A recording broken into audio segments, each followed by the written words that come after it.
સુદામા ચરિત્ર. સુદામા બ્રાહ્મણ છે એ બરોબર, પણ સુદામા ગરીબ છે એ ખોટું. દરેક કથાઓની કે વાર્તાઓની શરૂઆત એમ થાય કે એક ગરીબ બ્રાહ્મણ હતો. સમજો, વાતની શરૂઆત એમ થાય. શરૂઆતમાં એવી વસ્તુ લખાય કે એક ગરીબ બ્રાહ્મણ હતો. ગરીબાઈ એ માત્ર સંપત્તિના ન હોવાને ગરીબાઈ કહેવાય નહીં. સંપત્તિ ન હોવી એને જ ગરીબાઈ ન કહેવાય. ઘણા ખોટો અર્થ કરે, જેની પાસે સંપત્તિ ન હોય એ ગરીબ છે.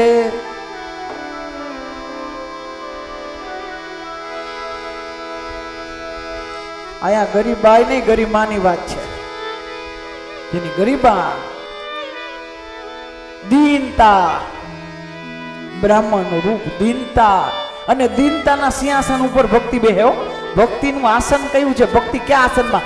દીનતાની, વૈભવતા અને શ્રીમંતાની સિંહાસન ઉપર મારો ક્યારેય શ્યામ સુંદરની ભક્તિ મહારાણી ક્યારે ન બેહે. એ ક્યાં બેહે? જ્યાં દીનતા છે, કરુણતા છે, એ સિંહાસન ઉપર ભક્તિ બેહે છે. દીનતાના સિંહાસન ઉપર. એટલે આ દીનતા છે, વિપ્રની દીનતા છે.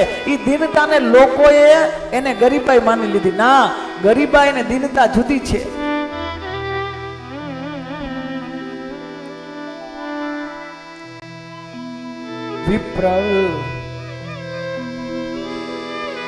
વિપ્ર વિશે કદાચ 7 દિવસ સુધી બોલીને તો ઓછું છે. બ્રાહ્મણ વિશે તો શું બોલી હકી? આ જગતમાં કોઈ ગોર બાપા તમારા લગ્નમાં આવે અને તમે બધાય બેઠા હોય, ત્યાં ડાયરામાં ચાંદલો કરવા આવે અને તમે 10ની નોટ નાખો, એ આખો સમાજ જોવે.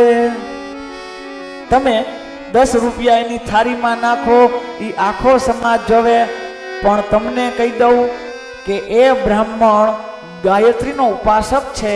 એ ઉપાસક છે, એ ઉપાસના કરે. અને જે ગાયત્રીનો ઉપાસક હોય ને, કહી દઉં તમને, જાગૃત અવસ્થામાં કહું છું, જે ગાયત્રીની ઉપાસક હોય ને, એ કદાચ ભાગ્યમાં ન હોય ને, એને આપવાની તાકાત એ ગાયત્રીના ઉપાસકમાં હોય છે. તમારા ભાગ્યમાં ન હોય તો બ્રાહ્મણ ગાયત્રીના મંત્ર જપ કરતો હોય, અને જ્યારે તમને ચાંદલો કરવા આવે ને, તો બ્રાહ્મણ મંત્ર બોલે, ઓમ સ્વસ્તિના ઇન્દ્રો વૃદ્ધસ્રવાઃ સ્વસ્તિના પૂષા વિશ્વવેદાઃ સ્વસ્તિ નસ્તારક્ષો અરિષ્ટનેમિ સ્વસ્તિનો બૃહસ્પતિર્દધાતુ.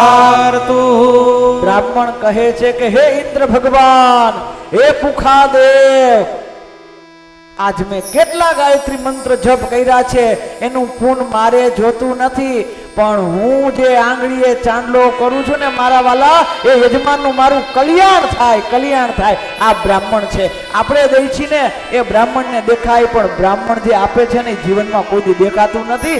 એટલે સમાજ એને ગરીબ કહે છે મારા વાલા.